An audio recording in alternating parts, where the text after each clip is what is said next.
श्री स्वामी समर्थ. जय जय स्वामी समर्थ. माझ्या स्वामी कृपा चॅनलमध्ये सर्वांना नमस्कार. स्वामी महाराजांच्या कृपेने तुमच्या सर्व चांगल्या इच्छा पूर्ण होत ही स्वामी महाराजांच्या चरणी प्रार्थना करते आणि आजच्या या नवीन व्हिडिओला सुरुवात करते. 24 जुलै 2025 वार गुरुवार या दिवशी आहे आषाढ अमावस्या आणि त्यानंतर 25 जुलै 2025 पासून आषाढ अमावस्यानंतर बघा आपल्याला या दिवशी श्रावण महिन्याला सुरुवात होणार आहे. तर या श्रावण महिना सुरू होण्यासाठी अवघे काही दिवस बाकी आहेत आणि अशा या काही वस्तू तुमच्या घरात असतील जेणेकरून घरात सतत नकारात्मकता राहते. या वस्तू तुम्हाला बाहेर काढायच्या आहेत.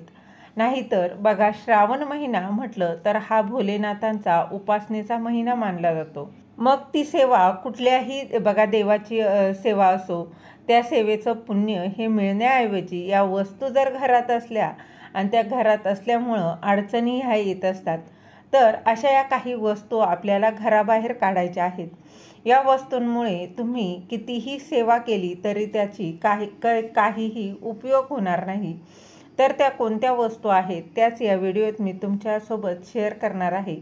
त्या जाणून घेण्याआधी तुम्ही माझ्या स्वामी कृपा चॅनलला सबस्क्राईब नक्की करा. आपण सगळेच ताई दादा या श्रावण महिन्यात सेवा करत असतो, व्रत करतो. तर अशा वेळी सेवा व्रत करत असताना घरामध्ये अशा अशुभ गोष्टी जर असतील तर त्याने घरात नकारात्मकता राहते. म्हणून आपलं घर आधी स्वच्छ असेल तरच आपण जी काही सेवा करतो व्रत करतो त्याचं पुण्य हे मिळतं आणि आपल्या मनातील इच्छा देखील पूर्ण होते. श्रावण महिन्यापासून अनेक सण येतात. जर मी बघा ज्या काही वस्तू सांगणार आहे त्यातील एक जरी वस्तू तुमच्या घरात असेल तर ती लगेच बाहेर काढा. कारण या श्रावण महिन्याला काही दिवसच बघा श्रावण महिना सुरू होण्यासाठी काही दिवस जे आहेत ते बाकी राहिलेले आहेत. काही वस्तूंमुळे आपल्या घरात जर नकारात्मकता निर्माण होत असते म्हणून आपल्याला या वस्तू बाहेर काढायच्या आहेत. घरातील प्रत्येक वस्तूमध्ये सकारात्मक आणि नकारात्मक अशा ऊर्जा असतात आणि त्या ऊर्जेचा आपल्या जीवनावर परिणाम हा होत असतो. म्हणूनच लक्षात घ्या, घरामध्ये बघा तुटकी भांडी जी आहे म्हणजेच काय चीर पडलेली भांडी असतील, प्लेट असेल, डब्याचं झाकण असेल जसं की बघा किंवा चहाचे कप जरी असतील, ते ग्लास असेल, डब्बा, तुटलेले बघा चमचे, प्लेट जे काही असेल त्या वस्तू तुम्हाला तुटलेल्या वस्तू ज्या आहेत त्यातून नकारात्मकता बाहेर पडते आणि त्यामुळे आपल्याला आपल्या जीवनावर त्याचा वाईट परिणाम होतो. मग पैसा घरात टिकत नाही किंवा पैसा घरात येत नाही, सतत प्रॉब्लेम चालू असतात. म्हणून अशी भांडी घरातून बाहेर काढा. थोडे पण बघा चांगलीच भांडी घरात ठेवा जेणेकरून घरात सकारात्मकता राहील. दुसरी गोष्ट म्हणजे देवघरातील तुटलेली मूर्ती किंवा खंडित झालेल्या ज्या मूर्ती आहेत किंवा फोटो जरी असतील तर ते ठेवू नका. बघा त्यांची पूजा देखील करू नये. त्यामुळे ते खंडित झालेल्या मूर्ती असतील किंवा फोटो असतील तर ते देखील तुम्हाला बघा सगळ्यात जास्त नकारात्मकता तयार होते आणि घरात जर अशा मूर्ती किंवा फोटो असतील तर त्यांची देखील तुम्ही बघा वाहत्या पाण्यात त्याचं विसर्जन करायचं आहे. त्याचबरोबर घरात अडगळीचं सामान असेल तर बघा त्याने अनेक अडचणी तयार होतात. विनाकारण घरात भंगार ठेवलेलं असेल अशा काही वस्तू आहे की जेणेकरून त्या वस्तूंचा वापर होत नाही आणि वर्षानुवर्ष त्या अशाच धूळखात पडलेल्या आहेत.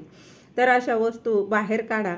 त्यामुळे घरात नकारात्मकता येते, त्याची कुटुंबाची प्रगतीही होत नाही आणि जीवनात अडचणी ह्या येत असतात. घरात गरिबी दरिद्री येत असते. किचनमधल्या वस्तू काही भांडी सामान जे वापरण्यायोग्य नाही ते बाहेर काढा. तुटलेल्या चपला असतील, बंद पडलेली घड्याळं असतील, खूप दिवसांपासून बघा फाटके कपडे असतील, न लागणारे कपडे असतील तर ती बघा जर वापरण्यायोग्य थोडेफार असतील तर ते शिवून तुम्ही गरजू व्यक्तींना आवर्जून द्या. त्यानंतर तुमचं देवघर जे आहे ते स्वच्छ करा.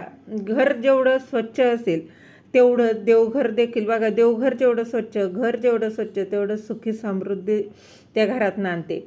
घरात कटकटी भांडणं होत नाही, कुटुंबाची प्रगती होते, सकारात्मकता टिकून राहते. थोडक्यात काय, माता लक्ष्मीचा आशीर्वाद मिळतो. जिथे स्वच्छता असते तिथे माता लक्ष्मी असते. तिथे कसलीच कमतरता जी आहे ती भासत नाही. म्हणूनच हे अगदी साधी आणि सोपी माहिती होती, ती तुमच्यासोबत मला शेअर करायची होती. झालेली सेवा महाराजांच्या चरणी रुजू करते. दिलेली माहिती तुम्हाला आवडली असेल तर लाईक करा, शेअर करा, सबस्क्राईब करायला विसरू नका. श्री स्वामी समर्थ. धन्यवाद.